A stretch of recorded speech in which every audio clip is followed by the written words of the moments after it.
Assalamualaikum warahmatullahi wabarakatuh. Perkenalkan, nama saya Alivia Ulfadila, NPM 1941002 dari Program Studi Pendidikan Bahasa dan Sastra Indonesia. Hari ini guys, aku mau ngasih tahu kalian tentang langkah-langkah Proto dan Promes, apa dasar dari pembentukan Proto dan Promes, dan terkait hal-hal yang mengenai Proto dan Promes. Untuk itu, simak lanjut videonya ya. Dan buat kalian yang belum subscribe channel YouTube aku, jangan lupa buat subscribe, like, dan komen. Halo, balik lagi sama aku. Sebelum kita jauh membicarakan tentang Proto dan Promes, jadi kita harus tahu dulu nih pengertian Proto dan Promes itu apa sih. Nah, Proto adalah susunan alokasi waktu pembelajaran selama 1 tahun untuk mencapai standar kompetensi atau SK dan kompetisi dasar yang diharapkan. Alokasi waktu yang sangat diperlukan Bapak atau Ibu guru agar seluruh SK dan KD bisa diterapkan dan diterima oleh para peserta didiknya. Nah, Proto itu singkatan dari apa sih? Proto itu dari program tahunan. Dari banyaknya waktu yang diberikan Bapak atau Ibu harus mengalokasikan waktu tersebut melalui Prota, dan biasanya dilakukan pada awal tahun ajaran baru. Keberhasilan Bapak atau Ibu guru nih membuat Prota akan berpengaruh nantinya pada administrasi pembelajaran yang lain, misalnya silabus, RPP, dan juga lainnya. Nah, itu Prota. Kalau Promes itu singkatan dari program semester. Jadi Promes ini dibentuk penjabaran dari Prota. Ini Promes itu bentuk penjabarannya dari Prota yang memuat gambaran pembelajaran dan pencapaian yang ingin diraih selama 1 semester. Dan dengan adanya Promes ini, Bapak atau Ibu guru nanti di dalam kelas akan lebih mudah dalam menuntaskan mata pelajaran yang Bapak atau Ibu ampu. Oke, masuk ke pembahasan kedua, yaitu mengenai dasar-dasar yang menjadi pijakan dibentuknya Proto dan Promes. Nah teman-teman, jadi untuk membentuk Proto dan Promes itu kita harus mempunyai dasar nih. Kira-kira dasar apa aja sih yang digunakan untuk sebagai pijakan pembentukan Proto dan Promes?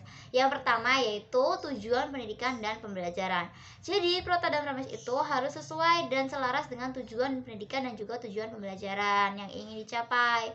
Nah, dasar yang kedua yaitu Proto dan Promes harus sesuai dengan kurikulum 2013, kurikulum yang saat ini kita gunakan seperti itu. Nah, yang ketiga yaitu Proto dan Promes harus mengacu pada KI dan KD sehingga nantinya pelaksanaannya akan selaras. Ketika Proto dan Promes dilaksanakan, maka KI dan KD juga akan tercapai. Nah, untuk yang dasar ke selanjutnya yaitu bahan ajar dan media pembelajaran. Proto dan Promes juga harus dibentuk dengan kesesuaian bahan ajar yang ada dan juga media pembelajaran yang tersedia. Jadi Proto dan Promes itu harus selaras dan sesuai dengan apa yang ingin dicapai oleh guru atau Bapak atau calon Ibu guru yang nantinya akan mengajar di kelas tersebut atau di sekolah tersebut, seperti itu. Nah, setelah kita membahas dasar-dasar yang menjadi pijakan dibentuknya Proto dan Promes nih, sekarang kita membahas langkah-langkah pembuatan Proto. Gimana sih langkah-langkah pembuatannya?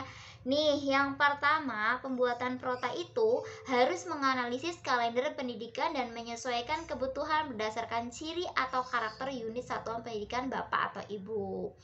Nah, jadi untuk membentuk Proto dan Promes ini harus menyesuaikan kalender pendidikan yang ada di sekolah tersebut dan juga harus menyesuaikan dengan ciri dan karakter yang terdapat di sekolah tersebut, sehingga nantinya Proto dan Promes tidak melanggar ciri khas yang ada di sekolah tersebut ataupun tidak keluar dari kalender yang sudah disusun oleh sekolah tersebut. Langkah yang kedua yaitu memberikan tanda untuk hari libur, permulaan tahun ajaran baru, pekan atau minggu efektif untuk belajar, dan juga jam efektif belajar setiap minggunya. Langkah yang ketiga yaitu memperhatikan minggu efektif guna menyesuaikan alokasi waktu di setiap kompetisi dasarnya. Langkah yang terakhir yaitu menetapkan alokasi waktu yang diperlukan untuk setiap mata pelajaran, kompetisi dasar, dan pokok bahasanya di pekan efektif. Alokasi waktu yang disediakan harus sesuai nih dengan ruang lingkup materi, tingkat kesulitan, pentingnya materi tersebut, dan juga waktu untuk melakukan review pada materi tersebut.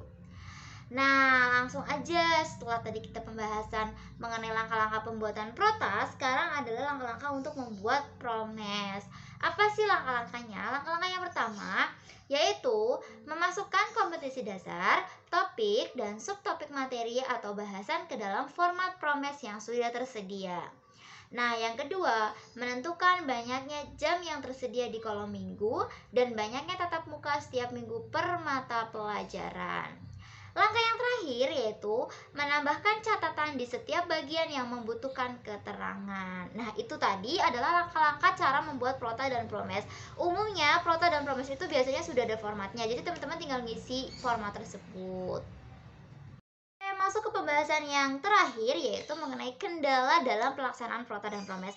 Teman-teman, ketika kita melakukan penyusunan pasti ada kendala. Begitupun dalam melaksanakan prota dan promesnya pun akan ada yang namanya kendala atau hambatan. Nah, aku bakal terangin nih apa aja sih biasanya yang menjadi kendala dalam pelaksanaan prota dan promes. Yang pertama nih, yaitu manajemen waktu.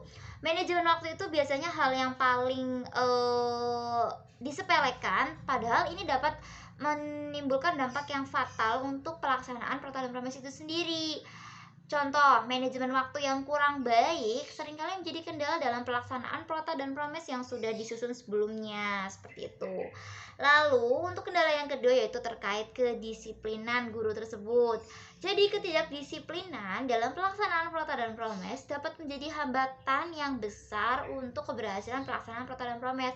Seperti halnya nih, misalkan hari ini kita harus melaksanakan ini, tapi ternyata si guru tidak melakukan. Nah, itu sudah melanggar atau sudah menjadi hambatan tersendiri untuk pelaksanaan prota dan promes. Nah, lanjut. Ketiga yaitu kurang paham terkait materi. Biasanya guru itu menjelaskan juga tidak semuanya paham terkait materi pada hari itu, tapi juga ada loh teman-teman guru yang kadang nggak paham dengan materi pada hari itu. Jadi kurang pemahaman keleluasan terhadap materi tiap KD-nya oleh calon guru dapat menjadi kendala yang cukup riskan dalam pelaksanaan prota dan promes. Nah, untuk kendala yang selanjutnya yaitu tidak sinkronnya prota dan promes dengan KD yang sudah ada.